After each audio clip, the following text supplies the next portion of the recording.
పునర్జన్మలోకి వెళ్ళిపోవచ్చు. కానీ సూర్యుణ్ణి ఉపాసన చేసినటువంటి వారు లోపల ఉండేటటువంటి చీకటిని పోగొట్టుకుంటారు. లోపల ఉన్న అజ్ఞానం పోయి జ్ఞానము కలిగి, జ్ఞానము కలిగిన కారణం చేత మోక్షాన్ని కూడా పొందుతారు. అందుచేతనే శంకరాచార్యుల వారు షణ్మత స్థాపనాచార్యులై మహానుభావుడు 6 ఉపాసనా మార్గములను స్థిరీకరించారు.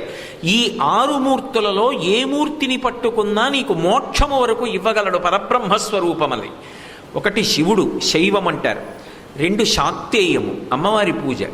3 కౌమారము, సుబ్రహ్మణ్యేశ్వర స్వామి పూజ. గణాపత్యము, విఘ్నేశ్వరుడి పూజ. 5 వైష్ణవం, శ్రీ మహావిష్ణువుని అర్చన చేయడం. అలాగే 6వది మహానుభావుడైనటువంటి సూర్యనారాయణమూర్తిని ఉపాసన చేయడం. ఇవి 6 కూడా సౌరం అంటారు. ఈ 6 కూడా మోక్షము వరకు ఒక యజమానిని తీసుకెళ్ళగలిగినటువంటి సమర్థవంతమైనటువంటి స్వరూపములు. మళ్ళీ ఇందులో పరబ్రహ్మంగా మీకు వెలిగిస్తే తప్ప సుబ్రహ్మణ్య దర్శనం లేదు. అసలు నిజానికి షణ్మత స్థాపనాచార్యులైనటువంటి శంకరాచార్యుల వారు పంచాయతన పూజలో 5గురికే స్థానం ఇచ్చారు.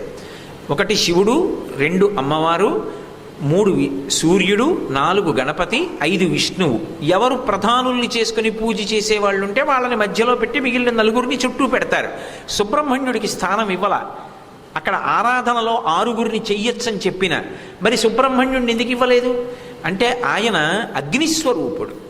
మొదట వెలిగించిన దీపం సుబ్రహ్మణ్య స్వరూపం, చిట్ట చివర ఇచ్చిన నీరాజనం సుబ్రహ్మణ్య స్వరూపం. అసలు సుబ్రహ్మణ్యుడి సన్నిధానంలోనే పూజ జరుగుతుంది. అందుకే ఇక సుబ్రహ్మణ్యుడికి మూర్తి ఉండాలి అని శంకరాచార్యులు వారు ప్రతిపాదన చేయలే. అందుకే సాలగ్రామం కూడా చెప్పలా. మిగిలిన 5గురికి మూర్తులు పెట్టకపోతే 5గురికి 5 మూర్తుల పనుపున 5 సాలగ్రామములు ఉంచుతారు.